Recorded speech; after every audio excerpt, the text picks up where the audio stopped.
right, y'all, let's do it right here. Come on. Do you know what today is? It's our anniversary. Anniversary. Oh, do you know what today is? It's our anniversary.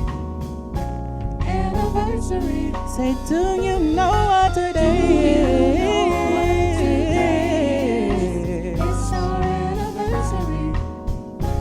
Anniversary. Oh, do you know what today is? It's our anniversary. Anniversary.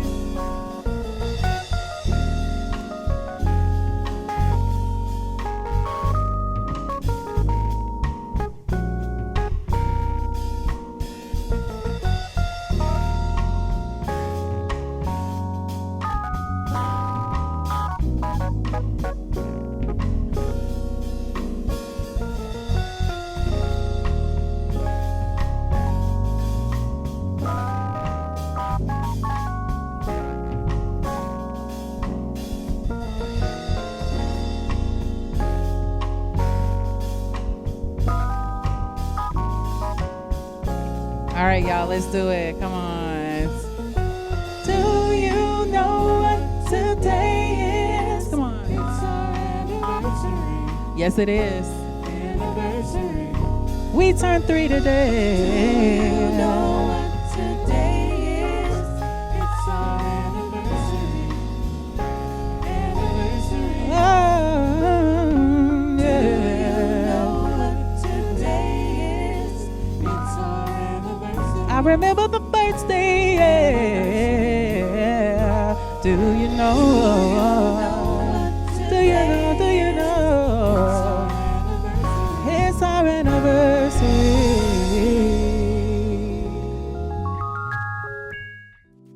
Welcome to the Faith Community and welcome to today's service. I hope that you're staying safe and you've come here for a moment of taking a deep breath or just being able to connect with everyone. My experience with the Faith Community has been such a rewarding and fulfilling experience. It's a breath of fresh air, which is always good when it comes to faith and community interaction. So today is an exciting day.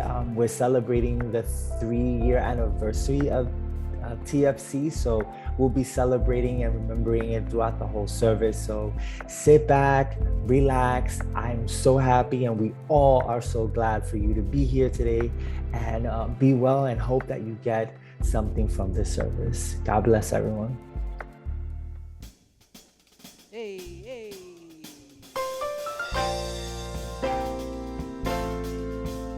All right, y'all, it's our 3rd anniversary, so we got something to celebrate. We're going to talk about how good God has been. Come on, clap your hands. Come on, y'all, let's do it right here. God's been so good to me, I cannot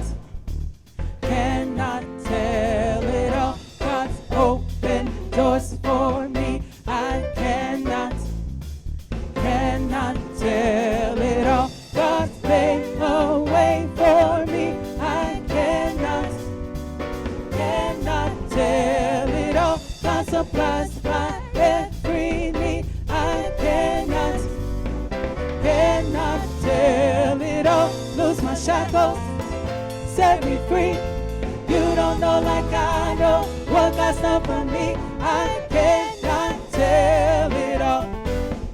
I cannot tell it all. Let's go back to the top. Come on. God's been so good to me. I cannot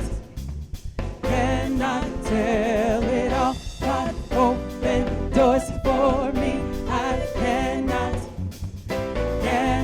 tell it all. God made a way for me. I cannot tell it all. God supplies my every need. I cannot tell it all. Lose my shackles, set me free. You don't know like I know what God's done for me. I cannot tell it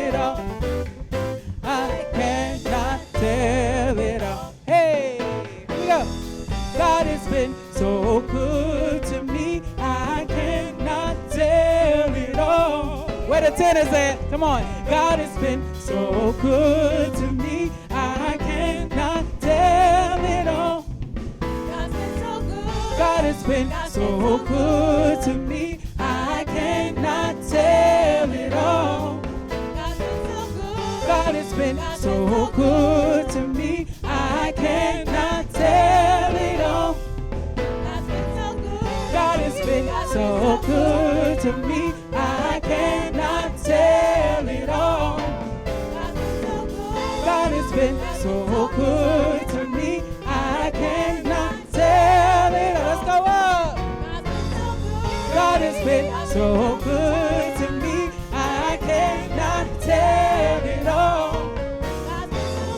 God has been so good to me. I cannot tell. Come on, one more.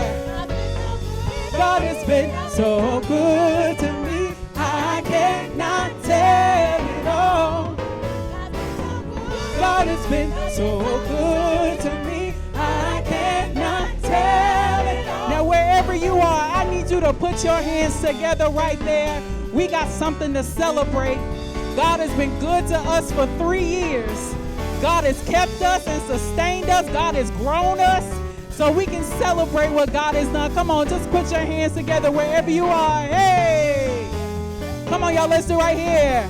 I cannot tell it all. Hey! Come on. You got one more? Here we go. I cannot tell it all. Come on, now, I think that was a real good groove. And I think y'all need to kind of get on your feet just a little bit wherever you are. So we're going to do that one more time. And we're going to have the band come back in, yeah. Because it felt really good right there. Come on. Just put your hands together right there, right there. Hey. Hey. Come on, we're going to sing the tenor part. God has been so good to me. I cannot tell it all. Yeah. God has been so good to me. I cannot tell it all. Come on, alto. God's been so good. God has been God's so been so good good to me. I cannot tell it all. God's been so good. God has been God's so been so good good. to me. I cannot tell it all. God's been so good. God has been God's been so good to me. I cannot tell it all. God's been so good. God has been God's been so so good to me. I cannot tell it all. Yeah, hallelujah. It's crazy to me that it's been 34 years. I remember it like it was yesterday, hearing about baby Jessica McClure. They called her baby Jessica. She fell down a well hole in a small town in Texas. Known for the oil, this town gathered for over 48 hours, and their community of faith made the entire nation pray for a baby's deliverance. And isn't it crazy that 34 years later, we're celebrating the anniversary of a community of faith who is seemingly gathered around a proverbial hole that many of us have fallen down. We've fallen down in degradation. We've fallen down in mediocrity. We've fallen down in judgment. But you, amazing people, under the leadership of Pastor Christian Smith and Pamela Merritt Smith, have allowed people all across the country to pray. And you'll be known for the oil, because your oil is going to allow other people to be rescued from the hole that church has put them in.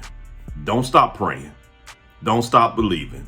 Don't stop pushing the envelope, because eyes have not seen and ears haven't heard the good things that the Lord has in store for you. I celebrate you, Faith Community. Happy anniversary. We're going to turn up, because 34 years from now, some community is going to be singing your praises. Blessings to all of you. Happy anniversary.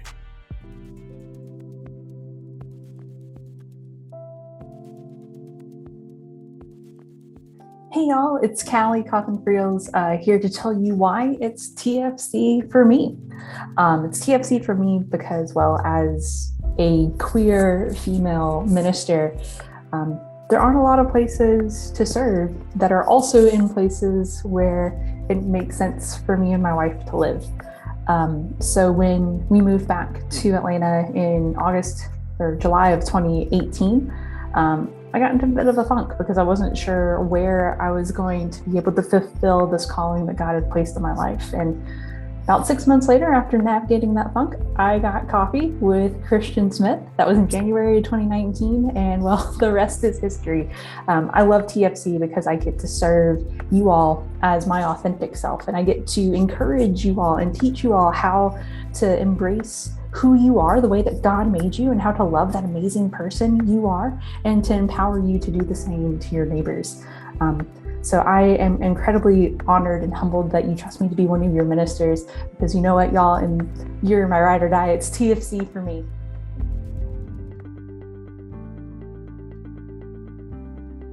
Good afternoon, Faith Community family. My name is Angela, and today I will be doing TFC's top 3 for the week. Number 1. Oh, and by the way, happy anniversary. All right, number 1. As we look forward to returning to our physical sanctuary later on this year, we're committed to making all of our gatherings hybrid, meaning in person as well as virtual.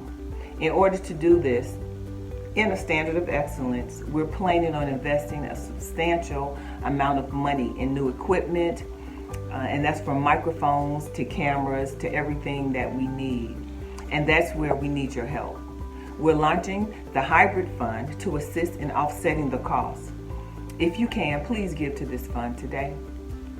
Number 2, additionally, moving back into the sanctuary also means having more room for a bigger choir. Join the TFC worship team for an open call on Sunday, September 26th from 2:30 to 4:30 Eastern Time. We are looking for musically inclined individuals who are passionate about music and can learn parts rather quickly. If you do not have to be a member of TFC to attend the open call. If you are interested in attending, please fill out the interest form on our link tree or in our newsletter. If you have any questions, please send us an email at connect@thefaithcommunity.org. All right, and number 3.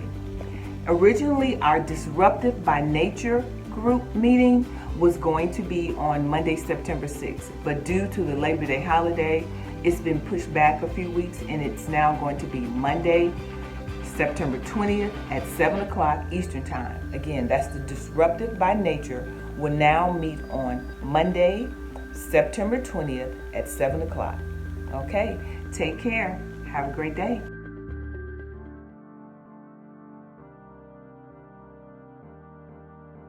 My name is Isha Killian, and I am a new member of the Faith Community, otherwise known as TFC. I was asked to share why it's TFC for me, and I am so happy to do this. It is TFC for me because of what TFC means. TFC, and I've said it many times during our sessions on Zoom or on Facebook Live, this is a community, a church that will help you heal. That is a place that's a safe place where people can really be themselves and get closer to God. I joined TFC in January 2021 during the pandemic. I was looking on Facebook and Instagram, and I saw many posts from Pastor Christian Smith and TFC that resonated with me. As a woman of God who has been on my spiritual journey of pretty much what people will call now deconstructing my faith, but I would say challenging embedded theology, theologies that I've been taught through church and taught and caught. I really wanted to be in a space where I can really interrogate what I have been taught, because some of the things that doctrine has of the Christian faith has been harmful to people, and I didn't want to continue to harm people with things that I was believing that were erroneous. So TFC has been a place where I have felt empowered to do so. I have felt safe to have some questions and really not feel that, my faith is shaken or my faith is shaky because I have some questions. And that's been a great place and a great space. I've met some wonderful people who love the Lord, who want to live out their life to be lights in the midst of darkness of this world and to really love people the way that Jesus taught us to. Take care. Bye. TFC, what's up, family? Happy anniversary. We made it 3 years. God has really been faithful to us. Nobody could have charted these first 3 years of our existence, half of which were spent in a pandemic. But I'm so grateful that we're here. I'm so glad that you're here with us today in worship. I'm coming to you because we have a lot that we still need to accomplish. We have a lot that God is calling for us to do as such a unique ministry right now. And we're looking to add in-person gatherings back to what we do. Now, we're not going to do it too fast. We're going to make sure we take our time and pay attention to what's going on with the virus. I personally am not trying to put anybody's health at risk. So we're going to take our time. But even before we can get back in here, we have to make some investments because we've done so much to try to make sure that we can maintain the virtual component, especially when the pandemic hit. And now we've grown during the pandemic. Give yourselves a hand for that. Like, we've grown as a ministry during a global pandemic. Half of our existence has been spent in a pandemic. So there's so much that we want to do as we come out of this pandemic. Here's where we need your help. We created something called the Hybrid Fund. And just a little while earlier, Angela told you about it. I just want to reinforce it because we need to make some investments to make sure we can do ministry with the standard of excellence that we've set. So last year, you may remember, we did something called the Disruptive Fund, and we actually give so that we could raise some money to do technology for our virtual worship. Now, you may remember, before we did that Disruptive Fund, we were having some serious problems trying to stream worship.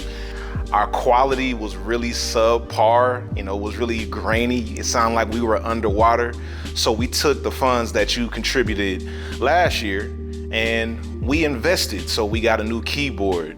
You can kind of see it back there. You see the drums and the speaker. There's the keyboard over there. You see it? We got that last year with the money from the Disruptive Fund. And we invested in an amazing camera. So now you can see our quality is so much better. When we add in-person gatherings back into our entire programming and offering, we're gonna need to invest some more because we need another camera, we need another computer. We still need some other speakers. One of our speakers went out. Listen, audio visual is an expensive task and we need your help. We're trying to raise 10 grand and we're already 2 grand into that. So here's what we need you to do. Give to the Hybrid Fund. All right, there's a wish list of all the items. If you want to know exactly where your money is going, buy the stuff on the wish list. You can go in and buy it right off of Amazon. They'll send it straight to us. Or you can go to Givelify and you can give there. There's an envelope there called Hybrid Fund. You can give on CashApp. And then for those who have been wanting to send checks, guess what? We got an address for you. Because I know people have been asking about sending checks. And I'm a millennial and we got other millennials and Gen Z in here. And some of my members ain't even seen a check before. But for those who still want to send checks, you can send them to 2480 Briarcliff Road. That is Suite 6-251. That's Atlanta, Georgia, 30329. That is not a physical address, that's a mailing address. Don't show up to that address looking for church because we're not having it. That's just where you send mail, okay? So go ahead, please give to this Hybrid Fund. We need to raise at least 10,000 and cover all of that stuff on the wish list. Now, some of you got it. You could give the whole 10 grand. Please, if you got it, give it. If you got it, give it. One of my ministers asked me last week, Christian, what are we gonna do if we don't raise the whole 10 grand? And I told her, I said, listen, that's a great question. But honestly, I don't even want to entertain that thought because there's no reason why we as a ministry should not be able to raise 10 grand. Too many people have told me how TFC has changed their lives. Too many people have told me how TFC has made them see themselves different, made them see the divine different, made them go through life with a different lens. Listen, if TFC has been there for you, there's no reason why we shouldn't be able to come up with 10 grand. So I need you to go ahead and do that for us on our 3rd anniversary. Let's go ahead and knock this out. Give as much as you can. If you can't give it, then you can't give it. I'm not talking to you. But if you can, I want to encourage you today, give as God has blessed you. So anytime we give, we like to go ahead and do our giving affirmation. So we're going to put it up on the screen right now. And we're going to read this together because this is what we believe about giving. I don't give out of guilt or obligation. I give out of gratitude for what God has given to me.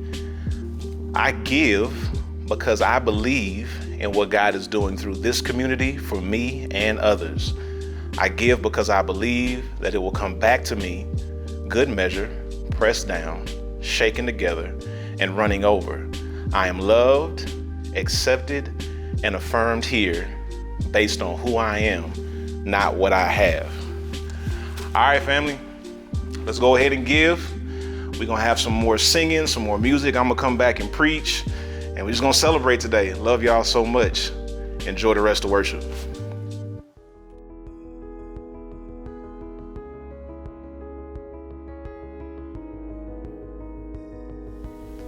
I am a part of TFC because I wanted to be a part of a church and a community where inclusion, equity, and justice are the foundation of who we are. I wanted to be a part of a place where these are practiced, that these are understood, and we build up from there. I also wanted to be a part of a community where we ask questions and we seek questions together. I wanted to be a part of a church and a part of a faith community where I knew that the answers to those questions and how we ask those questions, that those don't determine the bonds among us. That we are here together asking these questions and seeking these questions. And even if we come out to some different answers, we're still doing the seeking together. And finally, I wanted to be a part of the faith community because I wanted to help raise my family in a community like this. My wife and I wanted to be a part of a church where our daughters could grow up knowing that who they are is wholly and completely loved and supported. That their faith journey, that their questions, that their doubts, that their certainties, their identities will be valued and loved and cared for. Not contingent on this or that or something else, but because they are made in the image of God. I wanted to be a part of a church that valued that and that practiced that. I'm so glad that we found TFC, and I am so glad to be a part of these next steps as we develop our Emerging Generations ministry.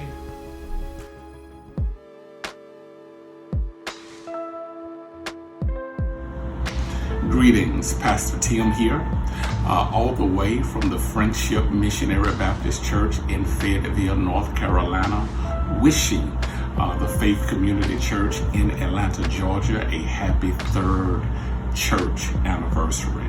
It is absolutely outstanding to me, the word, the work, and the witness that you all have been not only in the Atlanta area, but throughout the world. And it is absolutely historical in the true sense of the word of the great things you all are doing. Y'all are the perfect merger of head, heart, and hands. It is just amazing to me what you all have accomplished in only 3 years of ministry. And it have not yet been seen what you all shall become. Eyes have not seen, ears have not heard, nor have entered into the hearts of man what the Lord have in store for the faith community in Atlanta, Georgia. And guess what? I am absolutely delighted to say that me, this country tongue-tied boy from Chattanooga, Tennessee, got the privilege of saying that I was the first guest preacher in the history of the Faith Community Church in Atlanta, Georgia. Christian Smith, First Lady, wink wink, Pamela, you all are my friends. I love you all dearly. You all are saving lives. and I am a de facto member of you all's church, and I'm just happy to say that I know you all very well. So thank you so much for your friendship. Thank you so much for your witness. Thank you so much for saving lives. I've never seen a church where everybody is a scholar. I've never seen a church where everybody has a prophetic witness. And I've never seen a church that is truly accepting to all of those who are possessors of the Imago Dei. So keep on pushing, keep on being a witness in this dark world. And I cannot wait to see the awesome things that you all are going to do in the future. I love you. I thank God for you. And thank you for being true friends. Be blessed. Happy anniversary.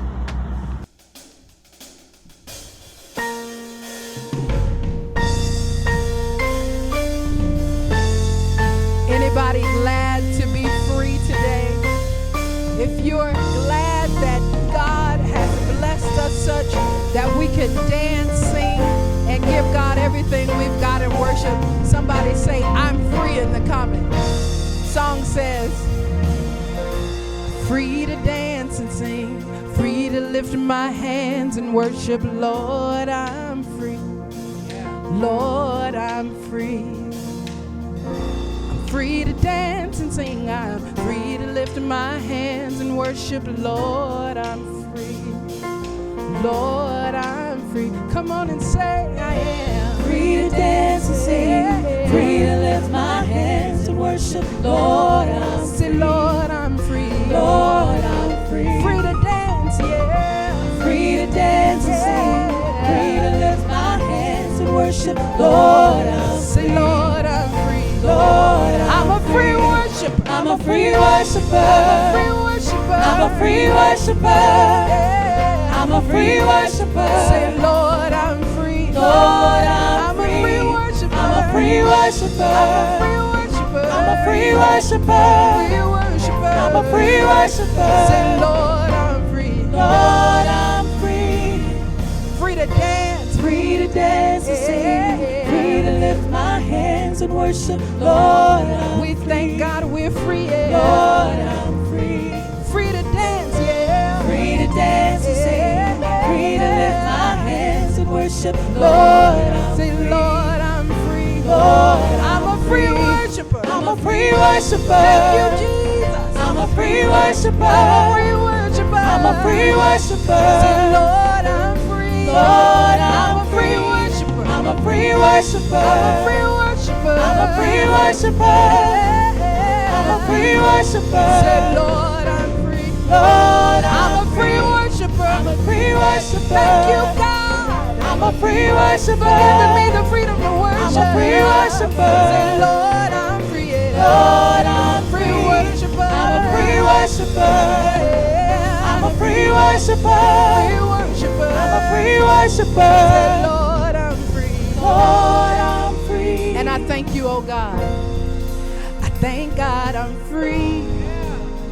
And I'll never be bound again. Hallelujah.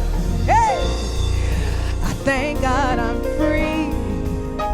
And I'll never be bound again. Hey, come on and say, I Thank God I'm free. and I'll never Be be bound again. God, you set us free. We're free to worship indeed. Yeah. Thank God I'm free. And I'll never be be bound again. Say that one more time. I thank God I'm free. Yeah. Thank God I'm free. And I'll never be bound again. One more time.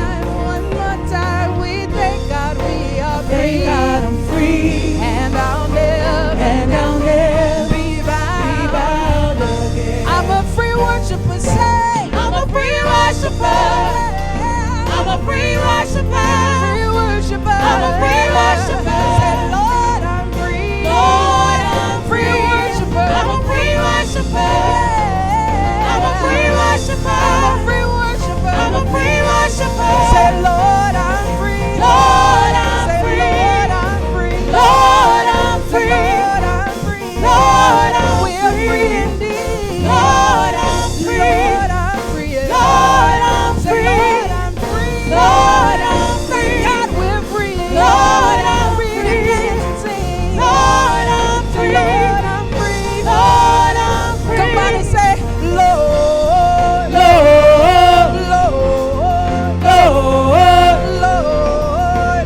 Son sets free is free indeed. Whom the Son sets free is free indeed.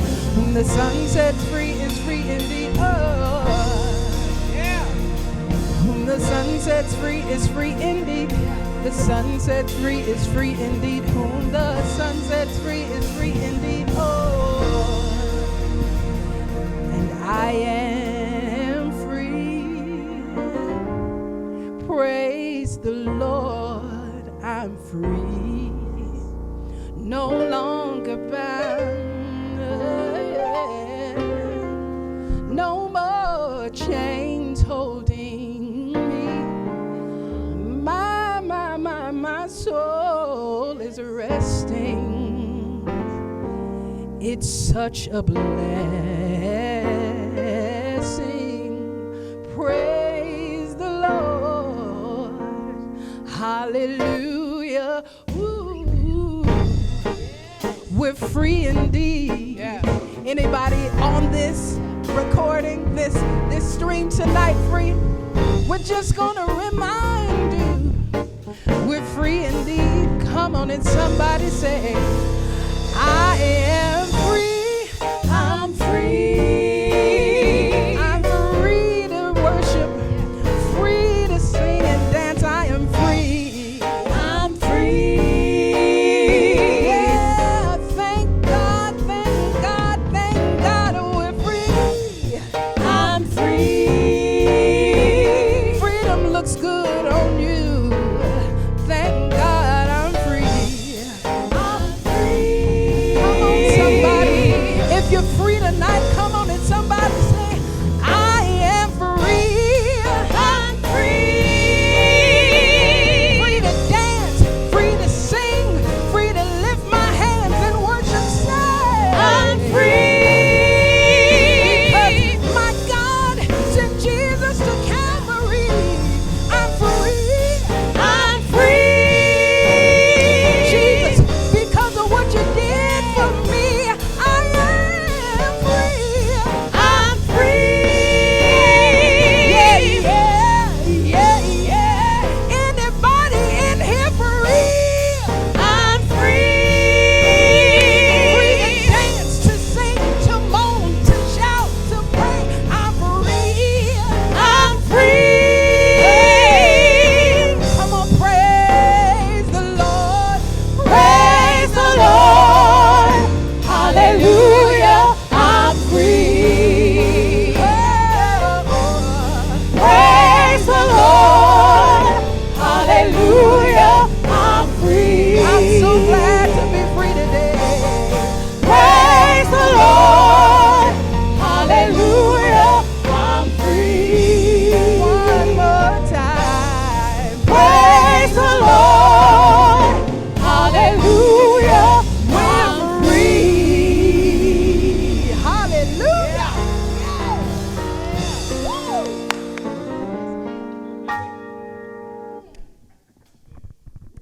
My God, my God. Wow. Thank you, Jocelyn and the worship team. That was good and churchy. I felt that for real. Thank you so much for leading us in worship today. And for those of you who are musically inclined and would like to be a part of the worship team. And I want to say that again, musically inclined, because I know sometimes people are passionate about music, but not necessarily inclined to do it. So if you're musically inclined and you are interested in being a part of the worship team, we want you to go ahead and sign up for the open call, which will be the fourth Sunday in September. So we'll put a link in the chat so you can sign up for that if you want to be a part of it. Happy anniversary again. Today, for our message, I want to brush off a message that I shared the first time we ever had worship at the Faith Community, almost 3 years ago. We started August of 2018, where we exclusively did Bible and Beyond for the first probably 4 or 5 months. And in December of 2018, we had our first worship experience. And I shared this message, and I believe it is just as relevant now as it was then. So if you would, go with me to the book of Exodus, chapter 16. I want to look at two verses 2 and 3 from the Message Bible. Exodus chapter 16, verses 2 and 3 from the Message Bible. It reads this way: The whole company of Israel complained against Moses and Aaron there in the wilderness. The Israelites said, "Why didn't God let us die in comfort in Egypt, where we had a lamb stew and all the bread we could eat? You've brought us out into this wilderness to starve us to death." The whole company of Israel. For a few moments, I want to talk from this thought: the cost of freedom. If you'll pray with me before we go further into this preaching moment. God, we thank you for 3 years. We thank you for giving us the desire to do something different. We thank you for giving us the courage to do something different. We thank you for giving us the tenacity to continue being different, even when other people said we shouldn't go that way. Thank you for leading us to love you more, to love ourselves more, love our neighbors more. Thank you for this moment. Thank you for this time. Thank you for this occasion. And now, God, speak to our hearts and speak to our minds, for we need to hear a word from you. It's in your name we pray. Amen. The cost of freedom. I have a friend named Linda who was raised in a patriarchal society in Central America. Patriarchal just means that the society was built on the supremacy of men and the submission of women. And you might be saying, well, that sounds like America. Yes, absolutely. But it works on different levels and different degrees. So it was a bit more strong in this country where she was raised. And Linda decided that she didn't want to live out her life in that space because she was told as a woman, the only thing she was eligible to do was to cook, clean, have children, take care of her family. And that's not what Linda wanted to do. I'm not bashing those who are homemakers. That is a honorable thing to do. The problem is when our culture, our society, our community tells women that's the only thing you're capable of doing. You can do different things besides that. And in Linda's culture, she was told that was the only thing that she could do. That type of suppression, it really chipped away at her humanity to think that her entire life she wouldn't have any option but to do that. So she decided she wanted to find a space where she could be more liberated. And that liberty came by way of her relocating to the United States. But here's the challenge. When she got to the United States, she had come from the Central American country where she was told she could only do one thing. So she wasn't trained with certain life skills. She didn't know how to make decisions. She didn't know how to pay bills. When she got to the United States, she couldn't even speak English. And that transition from her home to the United States was difficult.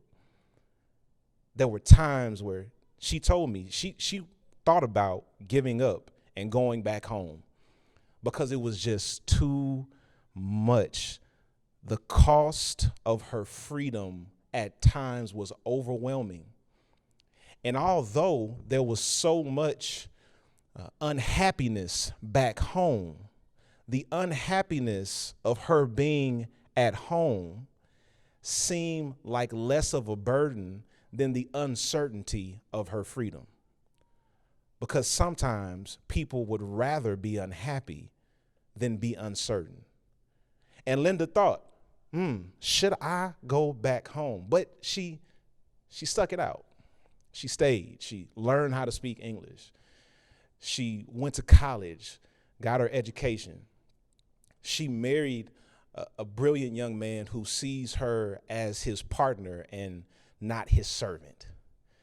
And she's still here in the States today, living out her purpose, living out her freedom and her liberty, because she refused to go back to where she came from and decided to pay the cost for her freedom.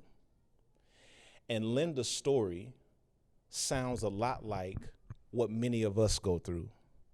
Many of us go through periods in life where we find ourselves in a wilderness, where it seems like the resources that we need aren't available. We can't make the connections that we need to make, or there's so much uncertainty that we don't know if we can make it.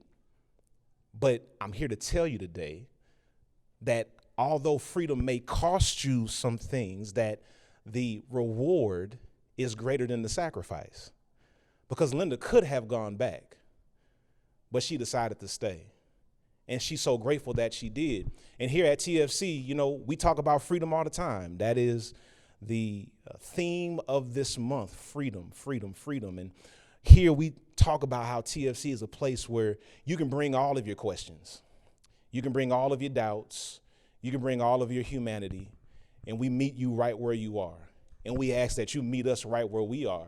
And that's how we create a community just like this.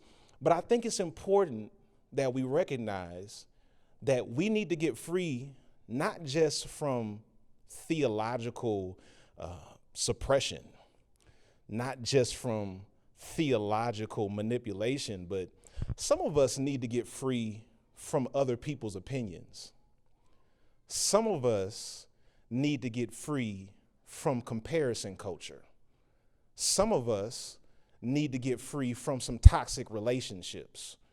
Some of us need to get free from some toxic work environments. I don't know where you are. I don't know exactly what you're going through in your personal life, but all of us at some stage, at some point, are seeking freedom from the things that have held us captive, that have kept us bound.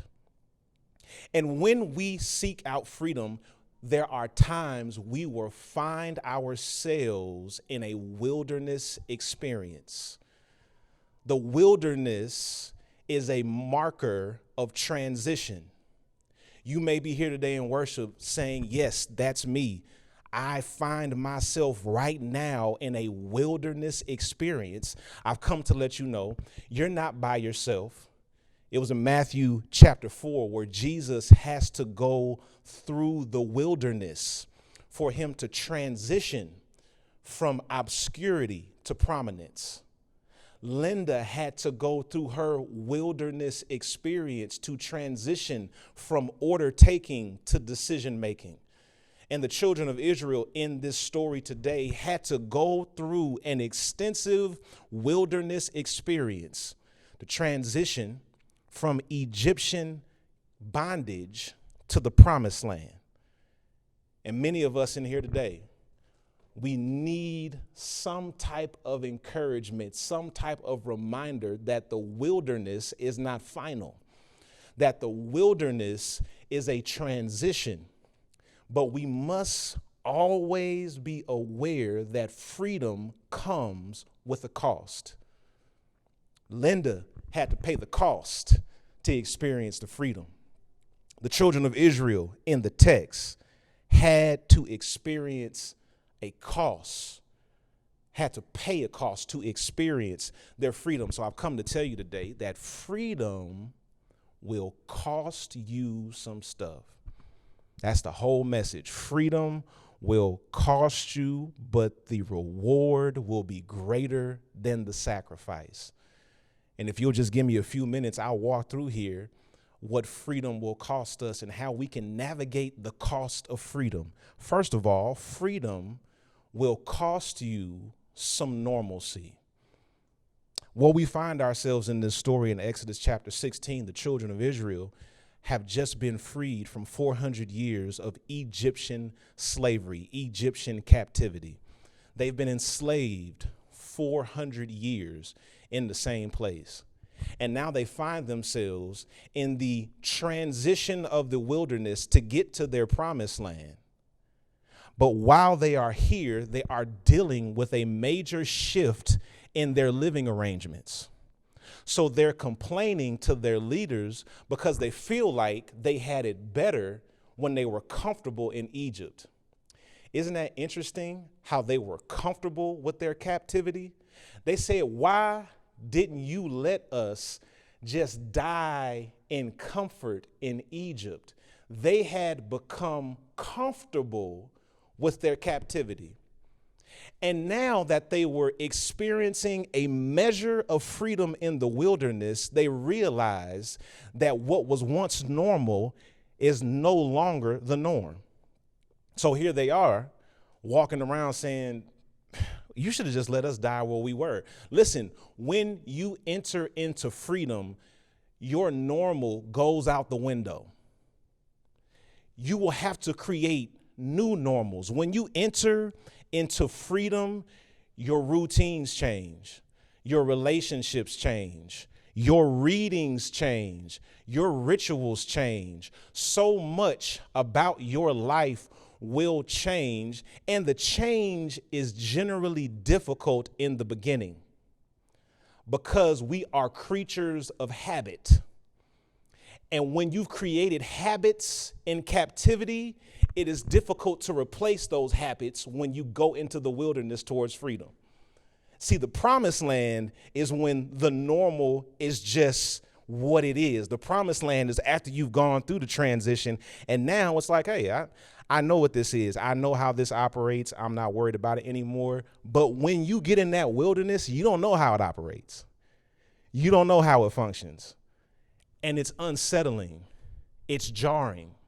And sometimes we will long for the normal we experienced in captivity because the uncertainty of freedom is just too much for us to bear.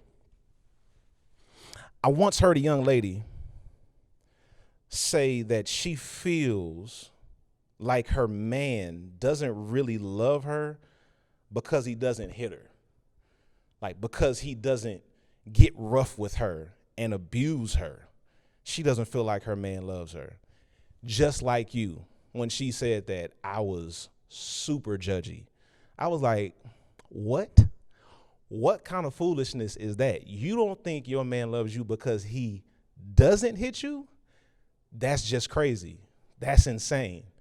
But then I had a chance to learn a little bit more about this young lady's backstory.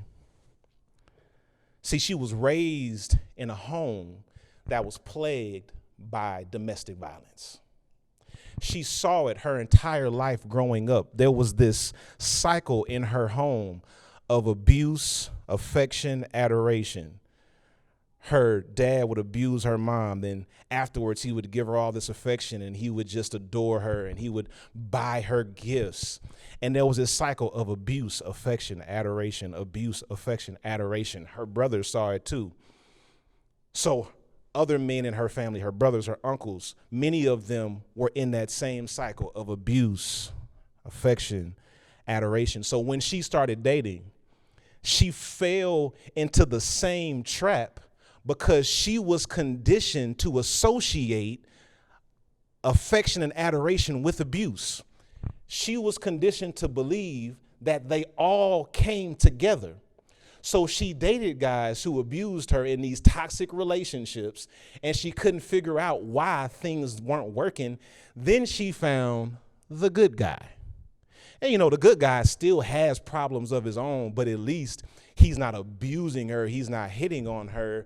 But she was so accustomed to the cycle of abuse, affection, adoration, that she questioned whether or not this good guy loved her because he didn't bring the abuse. Because we can get conditioned to expect abuse when that's all we've ever known. Now, You may be wondering, what does that have to do with this? Because ain't nobody about to put their hands on me. And I'm with you. You shouldn't let anybody put their hands on you. But could it be that her conditioning towards domestic abuse parallels our conditioning sometimes to spiritual abuse, to emotional abuse, to psychological abuse? Many of us grew up in religious spaces where we were constantly told that we weren't enough. We were constantly told how we were filthy rags, but rarely reminded that we were created in the image of God. We were constantly told that our humanity wasn't good enough. We were told that our identity disqualified us from certain rights and privileges. We were constantly told that God was for some reason unhappy with us, dissatisfied with us, and that we should feel the same way about ourselves. Spiritual, emotional, psychological abuse. We experienced it almost every time we went into the sanctuary. If that's not you, be thankful that it's not you, because there's somebody here today who can say, amen, I experienced that. And we've gotten so accustomed to it that now we'll ridicule preachers who we think are too inspirational, too motivational. We talk, I need my preacher to preach about sin and fire and brimstone. I don't need all that motivational speaking. You ain't a motivational speaker. Y'all hear how crazy that is? We get angry with preachers who inspire us too much because we want somebody to beat us down every time they grab the mic. Because abuse has been the norm. So we get caught up in the cycle, and we don't believe that the preacher really cares about us if he doesn't tell us over and over again how we're not worthy, but God will save us. When God put in us everything that we needed from the beginning. I've told many black people the words of Ibram X. Kendi, that the only thing wrong with black people is that we think something is wrong with black people. To which black people reply with skepticism and suspicion, because abuse is the norm. I've told so many women that God can use women to preach, pastor, and lead in any setting the same way God can use men. And the women who I told this responded with skepticism and suspicion, because abuse is the norm. I've told many Q+ people that your sexuality and your gender identity is not a sin from which you need to be delivered, but it is a gift from God that you do well to embrace. And those Q+ people, many of them responded to me with skepticism and suspicion. I have told so many people of faith that God can speak to you with the same clarity and the same depth. Better yet, not only does God can God speak, God does speak with the same clarity and depth to you that God used to speak to those people in the Bible. And those people of faith who I shared this with, who I affirmed, responded to me with skepticism and suspicion, because abuse is the norm. Sometimes we get so accustomed to abuse that we find it difficult to receive affirmation. Sometimes we become so accustomed to people beating us down that we don't know how to receive it when somebody tries to lift us up, because abuse is the norm. You can get so accustomed that you won't even receive the good things that God is trying to put into your life. But I've come today to encourage you, keep coming, keep digging. Keep asking the questions, keep searching, keep seeking, keep going, because I declare prophetically today that abuse will never be your norm again. But affirmation is your norm. I declare that joy is your norm. I declare that peace is your norm. Grace is your norm. Abundance is your norm. Pleasure is your norm. See, somebody stopped right there when I said pleasure, because you've been told for so long that your life has to be marked by nonstop suffering, that pleasure is almost a bad word in your lexicon, in your vocabulary. But no, you also have a birthright to pleasure. Your norm is changing, but that transition can be difficult. That transition can sometimes weigh down on us, but I've come to tell you that you will create a new normal if you're willing to go through the wilderness. So your freedom can cost you some normalcy, but also your freedom may cost you your network. Children of Israel have just come out of bondage in Egypt for over 400 years. They had some relationships with the Egyptians while they were in bondage. Now they're in the wilderness, and those people they have built those relationships with in bondage are no longer with them in the wilderness. We got to be aware that sometimes the wilderness will separate us from some of the relationships that we once had. What's interesting, though, the Israelites, their wilderness was geographical. They left a physical captivity, and now they find themselves in a physical wilderness. Many of us, when we get free, whether it be theologically or spiritually or emotionally or psychologically, whatever our freedom looks like, many times it is not accompanied by a geographic move, but we shift in how we operate. So the people who we were in relationship with in bondage, we actually still see them all the time. We find ourselves still sitting next to them in church. We find ourselves still with them in the group chat. We still see them at Thanksgiving dinner, because our move isn't geographic. But I've come to tell you that your freedom will cost you your network. Even though you don't move geographically, some of those relationships are going to change. And when you experience freedom, your relationships will experience one of two changes. Either your relationships will evolve or they will expire. I'm going to say that again. When you experience freedom, your relationships will either evolve or they will expire. They will evolve because there are some people who love you enough that they're willing to go with you on your journey, that they're willing to support you through your changes, that they're willing to be there with you, because even though y'all don't see eye to eye the same way, they still love you for who you are, and they're willing to adapt and adjust to move along with you. Those are the relationships that you need. You ought to thank God for the people in your life who are sticking with you as you go through your wilderness, who are seeing the changes in you and are trying to be as accommodating as they can to help you with your changes as you free yourself from the bondage of your captivity. We all need some people like that. And here's another thing. I'm going to drop this on you, because there are some people who you've been in relationship with who were just waiting on you to get here. They were watching you, and they knew the whole time eventually you would get to this place. So now they've been waiting for you to evolve so the two of y'all can get on the same page. Your relationships are going to change. Some of your relationships will evolve. Others will expire. There are some relationships that freedom will not tolerate. I'm going to say that one more time. There are some relationships that freedom will not tolerate. There are some people who won't be able to handle you in this space. I don't want you to get mad at them, though. No, I don't want you to get mad at them, because some of them relationships that you had weren't meant to go any further than where they went. Because when we get into relationships with people, they are generally based on common interests. They are generally based on shared affinity.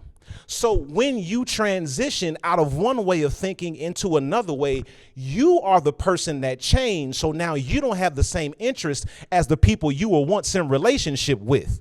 So don't get mad at them because they don't want to go with you. Just go ahead and move on, understanding I'm the one that changed. I can't be mad at somebody else when I'm the one that changed. Some people, you just got to let the relationships expire. You got to just let them go ahead and go about their business because your peace is too important to get caught up in toxic relationships that need to expire. Some of these relationships we have to let go. There are some family relationships you might just have to let go. You won't have to push them away. You'll just keep moving and they'll fall off. There are some church relationships. There are some romantic relationships, some platonic relationships that we may have to let go because freedom will cost you your network. Your relationships will either evolve or they will expire. Some relationships we need to let go.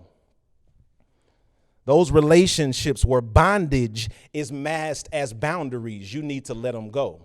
Those relationships where suppression is masked as security, you need to let it go. Those relationships where manipulation is masked as ministry, you need to let them go. You'll thank yourself for it in the long run.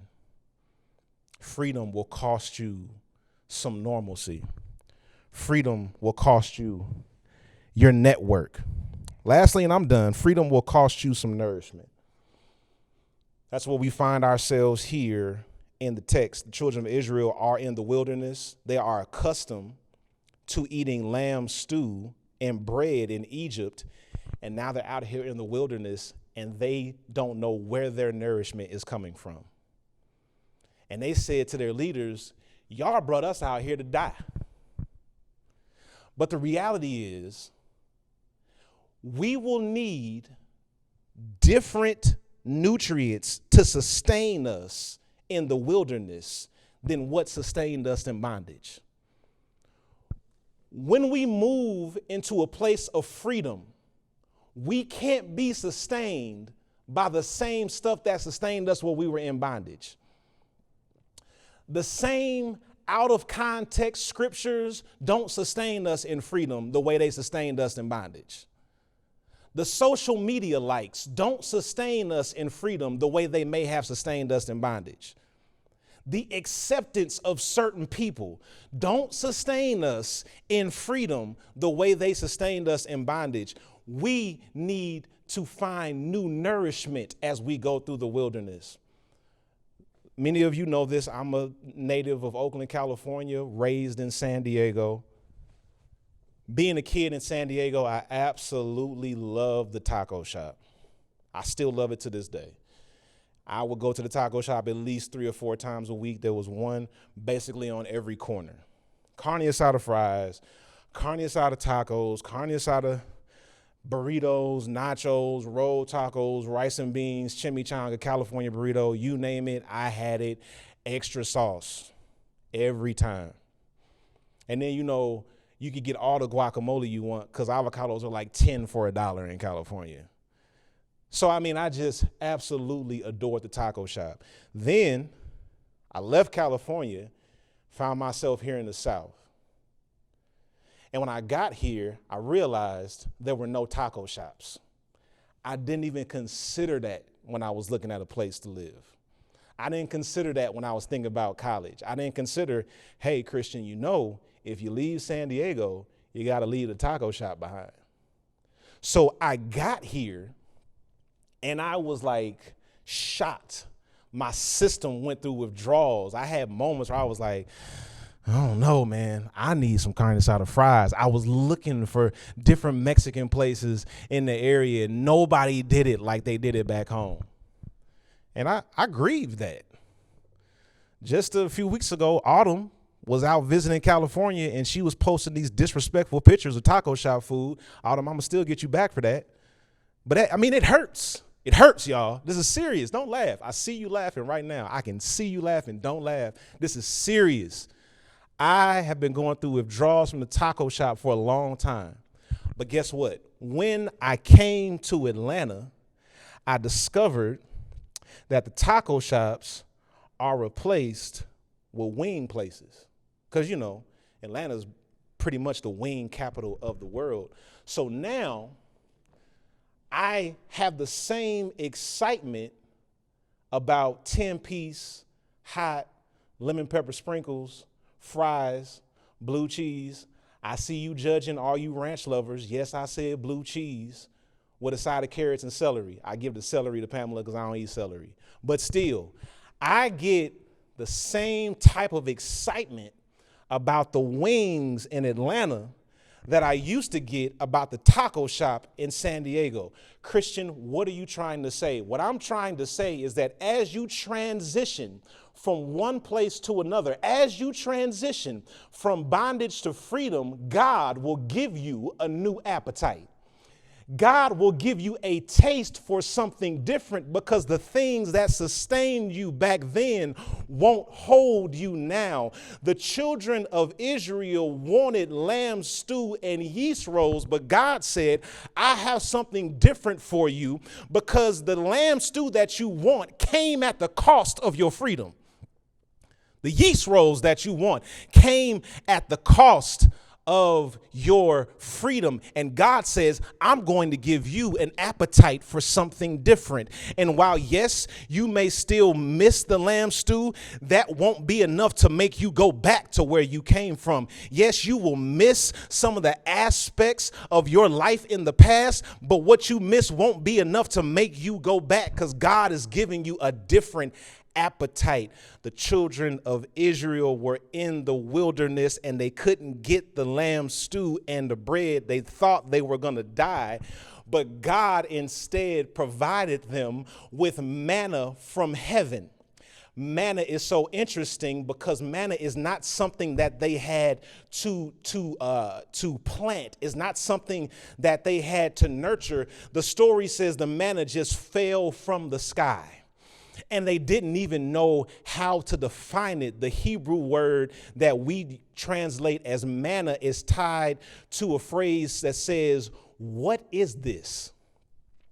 Every time God provided them with the resources that they needed to sustain them in the wilderness, they said, what is this? They said, I know what I'm accustomed to, but what is this? Because I've never seen this before, but for some reason, this sustains me every single day. What is this? Anybody ever been there where it seemed like stuff was just falling into your lap and you were like, whoa, what is this? Where did this come from? How did I get here? That's manna. That's freedom that God is dropping into your lap. They said every time, what is this? They didn't have to plant a seed. It was a harvest tied to an unrelated seed. In your wilderness, you are going to have moments where stuff comes to you from out of nowhere. And I've come to let you know it's tied to the years that you sowed in bondage. And you'll be saying, what is this? Where did it come from? How did I get it? I've come to let you know that it's freedom. Freedom is falling from the sky. Freedom is dropping into your lap. Freedom will nourish you in your wilderness. I declare today that freedom, everything you need, is dropping from the sky. Peace is dropping from the sky. Joy is dropping from the sky. Abundance is dropping from the sky. Everything you need is dropping from the sky. That's where your freedom is. Don't forsake the wilderness. It will cost you some normalcy. It will cost you your network. It will cost you your nourishment. But in the wilderness, freedom just falls from the sky. And as Jocelyn said just a little while ago, whom the Son sets free is free indeed. So I've come to encourage you today, move forward in your freedom. It will cost you, but the costs don't compare to the reward. And in the words of my friend Miranda Curtis, I'm not moving until you get free. What an awesome worship experience this has been today. I'd like to start by thanking you all for choosing to take just a little bit of time out of your day to join in on this worship experience, as well as celebrate our 3-year anniversary. Now, we want to use this portion of the service to personally extend our invitation of love to you. So if you're looking for a community where you can bring your whole self and have a holy experience of love and support, you're in the right place. We are welcoming and affirming ministry. And as our church's theme song says, you're welcome here. And those are not just words in a song, but that is truly a lifestyle of this disruptive community of Christ followers and God lovers. And there are a couple of ways that you can reach out and connect with us to learn more about life at the Faith Community and to keep up with our events. Now, your first option is texting the word disruptive to the toll-free number 1-855-706-1228. Again, that's texting the word disruptive to the toll-free number 1-855-706-1228. Now, your second option is if you kind of been, rocking with us and jumping in during our weekly and or monthly meetups, and our tribe matches your vibe, and you want to just take that additional step, you can utilize our second option by clicking the link in the chat below and filling out a membership form to become an official TFC disruptor, as we like to call ourselves here. And we look forward to connecting with you. And remember, all of this love is waiting for you. And thank you again for taking out the time to celebrate with us during our 3-year anniversary and just experience the worship service, and blessings to each of you all. Thank you again.